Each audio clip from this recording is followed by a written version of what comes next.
Mr. Adams, in 1991, you pleaded guilty to 2 counts of withholding information from Congress regarding your involvement in the Iran-Contra affair, for which you were later pardoned by President George H.W. Bush.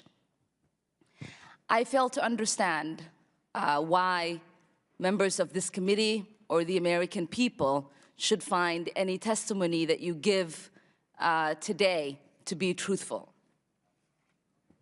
If I can respond to that. It wasn't a question.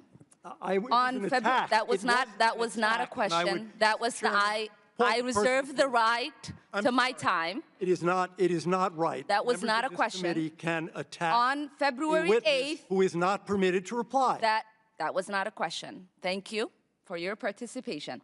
On February 8th, 1982, you testified before the Senate Foreign Relations Committee about U.S. policy in El Salvador. In that hearing, you dismissed as communist propaganda report about the massacre of El Mozote, in which more than 800 civilians, including children as young as 2 years old, were brutally murdered by U.S.-trained troops. During that massacre, some of those troops bragged about raping a 12-year-old girl before they killed them. Girls before they killed them. You later said that the U.S. policy in El Salvador was a fabulous achievement. Yes or no, do you still think so? From the day that President Duarte was elected in a free election to this day, El Salvador has been a democracy. That's a fabulous achievement. Yes or no, do you think that massacre was a fabulous achievement that happened under our watch? That is. Welcome back, Patriots.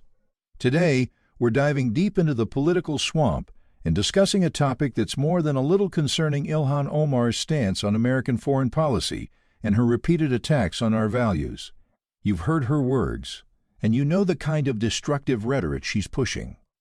So, let's break it down, piece by piece, to understand just how dangerous this mindset can be for our country. Let's start with some context on her backers. Do you remember Mr. Adams? The man who once pleaded guilty to withholding vital information about his role in the Iran-Contra scandal? Yes, that's right, he was pardoned by President George H.W. Bush. Now, think about that for a moment.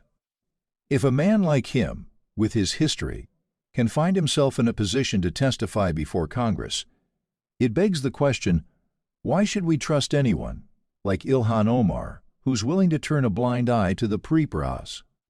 Consequences of this kind of leadership? Now, let's talk about El Mozote massacre, so horrendous it still haunts the people of El Salvador today.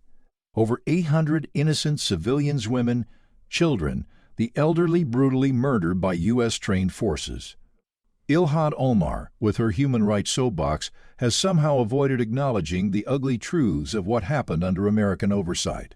Let me tell you, if she's okay with glossing over something this heinous, you've got to ask, how far will her blind loyalty to foreign enemies go? And what does Ilhan do? She tries to sweep it all under the rug, labeling the massacre as communist propaganda. Really?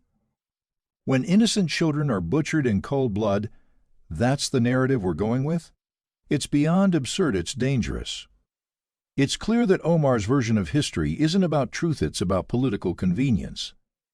How can you trust someone who's so willing to twist the facts to fit their narrative? Then, Ilhan Omar had the audacity to ask if the U.S. involvement in El Salvador was a fabulous achievement. Yes, that's right, she dismissed the massacre as just part of the success in establishing a democracy. That is a ridiculous question, and I yes or no? No. I will Chairman, take that as a yes. I am not going to respond to that kind of personal attack, which is not a question. Yes or no, would you support an armed faction within Venezuela that engages in war crimes, crimes against humanity or genocide, if you believe they were serving U.S. interest, as you did in Guatemala, El Salvador, and Nicaragua? I am not going to respond to that question. I'm sorry. I don't think this entire line of questioning is meant to be real questions, and so I will not reply. Whether under your watch, a genocide will take place, and you will look the other way because American interests were being upheld, is a fair question, because the American people want to know that anytime we engage a country, that we think about what our actions could be and how we believe our values are being furthered. That is my question. Will you make sure that human rights are not violated and that we uphold international and human rights? I suppose there is a question in there, and the answer is that the entire thrust of American policy in Venezuela is to support the Venezuelan people's effort to restore democracy to their country. That's our policy. I don't think anybody disputes that. The question I had for you is that does the interest of the United States include protecting human rights and include protecting people against genocide? That is always the position of the United States. Thank you. I yield back my time. Is this the kind of political legacy you want to follow? A legacy where human lives are sacrificed for political gain, and the truth is twisted to fit a broken agenda? But when confronted with the question, did she still think that massacre was a fabulous achievement? She did what any cowardly politician would do: deflect. She refused to answer. This is the same Ilhan Omar who regularly questions America's role in the world, but can't bring herself to answer the tough questions when it matters. If she can't answer straightforwardly about what happened under U.S. oversight in El Salvador, how can we trust her judgment on anything? Next, we dive into her stance on Venezuela. The question's simple. Would she support a faction that commits war crimes or genocide if it served U.S. interests?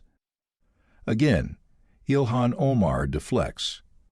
She won't even address the potential for American action in countries like Venezuela to stop atrocities, to stop genocide. Instead, she keeps cozying up to those who seek to destroy America's role in the world, all while pretending to be the champion of human rights. Her silence is complicity. When the question about Venezuela came up about whether the U.S. should look the other way as genocide unfolds, Ilhan Omar shows silence. It's not just that she refused to answer, it's that her refusal speaks volumes about where her true allegiance lies. She's willing to let human rights violations slide, just as long as it aligns with her ideological agenda. And that, my friends, is a dangerous mindset for anyone holding public office. Here's the crux of the issue. Every American, every true patriot believes in upholding human rights. But Ilhan Omar doesn't see that, no. She sees the world through a lens where U.S. interests are secondary. She asks whether we will prioritize human rights. Well, Ilhan, we are asking the same thing about you. Why are you so comfortable allowing regimes like Venezuela to run rampant, knowing full well the harm they do to their own people? It's not enough to say we support democracy, we need to show it. And we need to make sure the values we claim to hold dear, such as human rights and international law, are upheld every single time. But Ilhan Omar wants to pick and choose when those values apply, using them only as political weapons when they serve her goals. For America to remain a beacon of hope in the world, we need leaders who will defend these rights consistently. Unfortunately, Ilhan doesn't fit that mold. So here's the bottom line: Ilhan Omar's stance on human rights, U.S. foreign policy, and international law is troubling, at best. She deflects, she distorts, and she makes excuses for atrocities. She's not the kind of leader we need.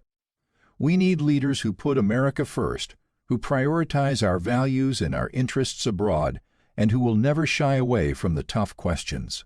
It's time for the American people to demand better.